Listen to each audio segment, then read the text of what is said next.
Now, great news for anyone who thought that politics had become boring. Militants back. The people who used to spend their Saturday mornings trying to flog newspapers to unsuspecting shoppers and the rest of the week plotting to change the world are so appalled by the retreat from ideology in politics that they've reinvented themselves. This time, as there's no possibility of confusion with Labour, they're calling themselves the Socialist Party. Mark Mardell reports. No more heroes anymore. No more heroes anymore. They see themselves as the last heroes of the class war. Preparing for a new phase of struggle, petty bourgeois Uxbridge is hardly the crucible of proletarian insurrection, but as the last ever militant newspaper goes on sale, the latest phase of permanent revolution is underway. It's a change of name. The party in the paper will henceforth be called Socialist. Well, I suppose you could get a bit sentimental about the end of an era, but it is the beginning of a new era, where socialism will be back on the agenda with a bang. But does the hard left really need another new name? Judean People's Front. The People's Front of Judea. The left has always been cursed with an obsession with labels and exclusivity. Can I join your group? Now, piss off.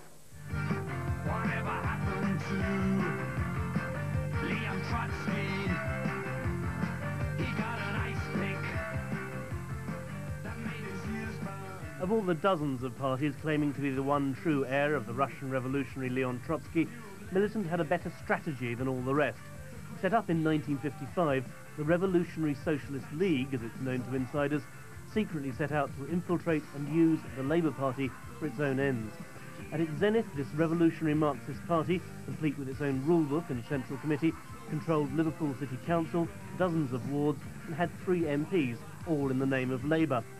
The beginnings of New Labour could perhaps be traced to Neil Kinnock's determination to drive this organisation out by expelling individuals and making an example of the leaders in Liverpool.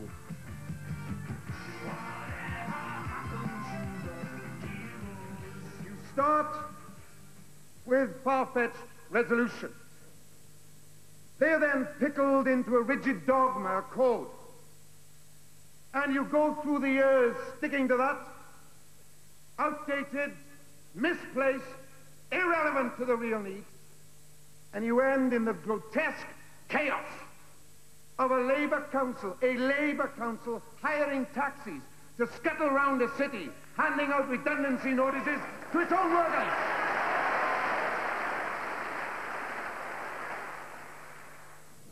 And the militant practiced a dishonest form of entryism, which culminated in them taking power in Liverpool. Neil Kinnock was clear that he had to take a stand against that and lance the boil and get rid of them.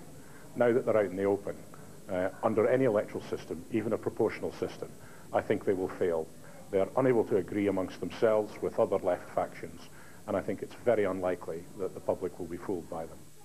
Is there any evidence that the parasite can live after expulsion from the host? In 1991, in the Liverpool-Walton by-election, Militant stood as Real Labour and came third with 2,500 votes to Labour's 21,000. But an opinion poll last year suggested that New Labour could lose voters to the left. 18% of Labour voters questioned said they were unhappy with the party's move to the right. 15% said they may not vote Labour as a result, and 37% wanted Labour to describe itself as socialist.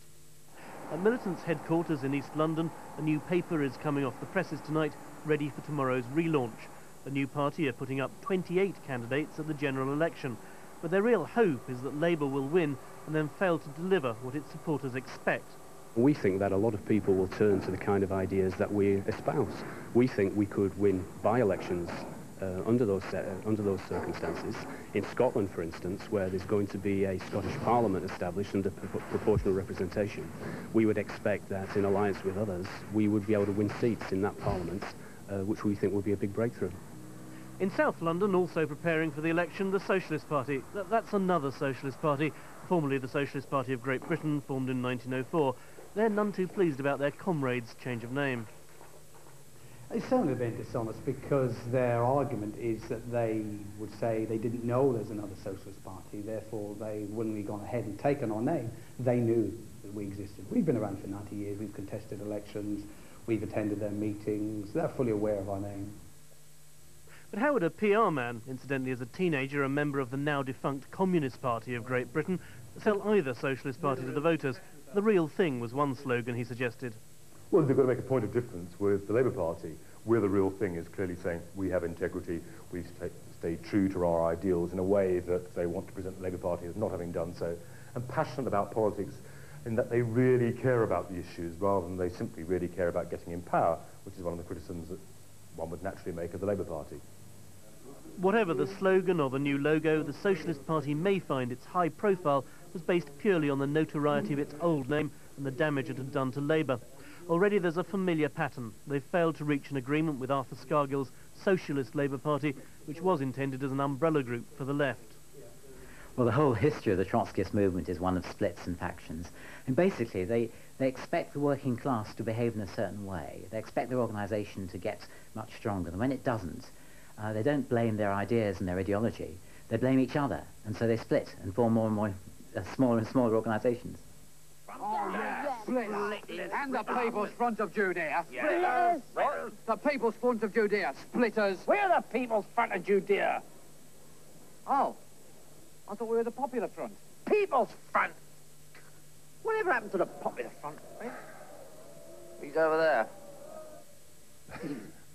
We're joined now here in the studio by Peter Taft, the leader of the Socialist Party. Now, we've got the Socialist Party, we've got Socialist Labour, Arthur Scargill's party, we've got the Socialist Workers, we've got the Socialist Party of Great Britain. Could you briefly describe the difference between them?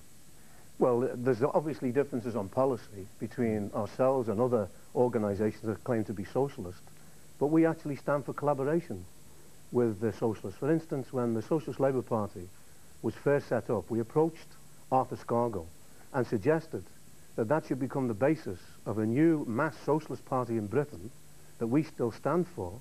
It should have a federal constitution, it should be inclusive and not exclusive, but unfortunately Arthur took a narrow sectarian position, and unfortunately that party now is not realised the potential that exists for socialism in Britain, which we hope we'll be able to do in the next period. Well, just talk us through what Britain would be like if you were Prime Minister. Well, I don't know whether I'd be Prime Minister, but a socialist Britain will be a vast improvement on today, Jeremy, with 1/3 of the population of Britain living in poverty. Yeah, we know how it is now. Tell us what it would be like under you. Well, first of all, capitalism is not delivering the goods. We would be able to take over. We take over the 150 companies that control 80 to 85% of the economy. We could abolish unemployment almost immediately. The poverty, we would increase wages. The Labour leaders are not even prepared to give £6 an hour.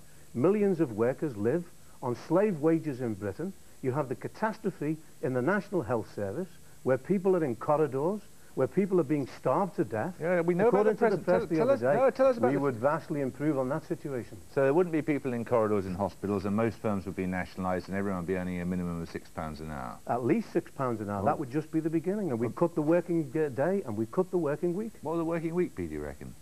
Well, that would be decided, obviously, on the basis of a discussion, a democratic discussion, on the basis of a socialist plan of production. See, this system is not delivering the goods, is it? There's enormous discontent with what exists in Britain and internationally. And unfortunately, the leaders of the Labour Party have accepted the agenda of Major and of Thatcher.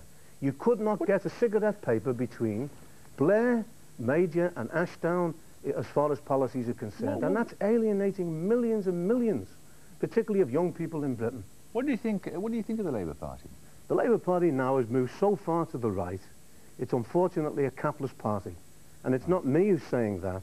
Tony Blair the other day said his model is the Democratic Party in the US, which accepts capitalism, which accepts the market, which has a shared position, if you like, with the Republican Party. You know, I suppose from a personal point of view, and I know you'd rather talk politics than personality, but the thing that mystifies a lot of us watching you and a lot of the other guys on the left still resolutely going on time after time after time, where do you get the energy from? Well, our energy comes from the fact that this system is not delivering the goods, that inevitably there will be a mass revolt, as we see taking place in Europe today, with, for instance, the revolt of the lorry drivers in France.